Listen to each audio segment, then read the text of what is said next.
তিতুমীরের কথা আপনারা সবাই জানেন। তিতুমীর রাহিমাহুল্লাহ বাংলায় এসে এই দাওয়াতটা শুরু করছিলেন। বাংলার তখন মুসলমানদের অবস্থা কি?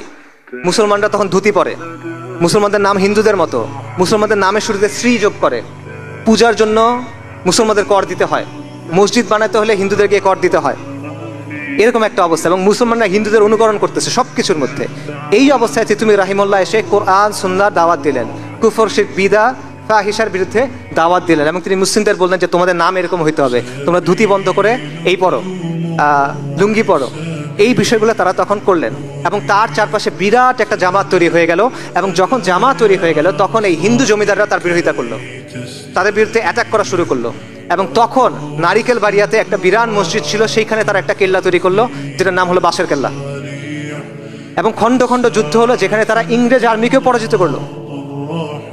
1830 নভেম্বর থেকে 1831 নভেম্বর পর্যন্ত 24 পরগনা এবং নদিয়ার বিশাল এলাকা তিতুমীর রাহিমাহুল্লাহ যে জামাত দখল করে রাখছিল।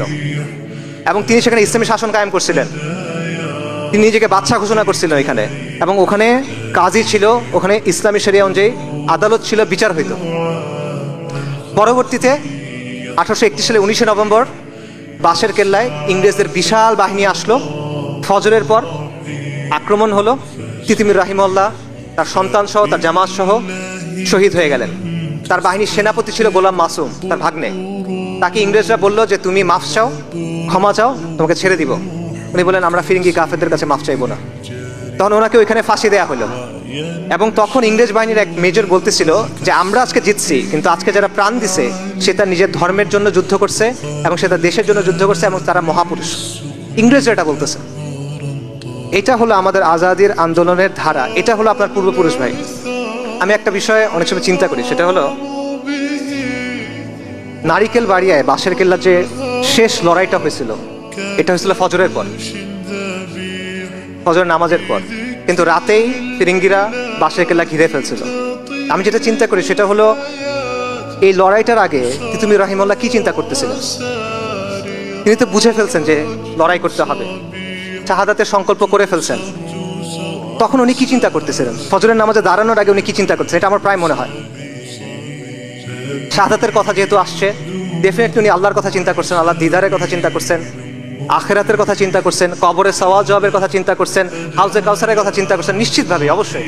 বাট এর বাইরে আর কি চিন্তা করছেন তিনি কি ভবিষ্যতের কথা ভাবছেন কিনা? তিনি কি চিন্তা করছেন কিনা যে তাদের যে কোরবানি এটা কিভাবে ভবিষ্যৎ প্রজন্মকে প্রভাবিত করবে?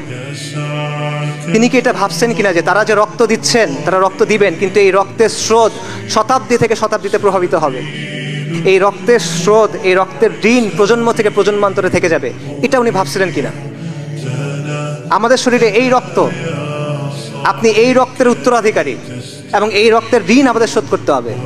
এটা হলো আপনার পরিচয় ভাই, আপনি এই সিলসিলার অংশ। আমরা এটা ভুলে কোথায় আছি এখন? চিন্তা করে দেখেন, ওনারা যদি দেখতো যে এত কুরবানির পর আজকে মুসলমানের ছেলেরা তারা কাফেরদের অনুকরণ করতেছে, তারা মুশরিকদের অনুকরণ করতেছে, তাদের কাছে আসলে কেমন লাগতো?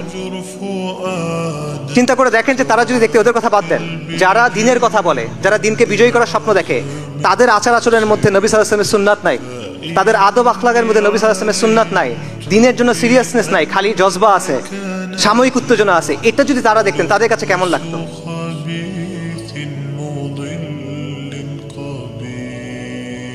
আপনারা অনেক সম্মানিত, অনেক মর্যাদাবান একটা পরম্পরার অংশ, আমরা অনেক মর্যাদাবান একটা সিলসিলার অংশ, আমরা অনেক বড় গৌরবের উত্তরাধিকারী, কিন্তু এটা আমরা বুঝি না, এটা আমরা উপলব্ধি করি না। এই জিনিসটা ভাই আমরা উপলব্ধি করার জন্য চেষ্টা করি।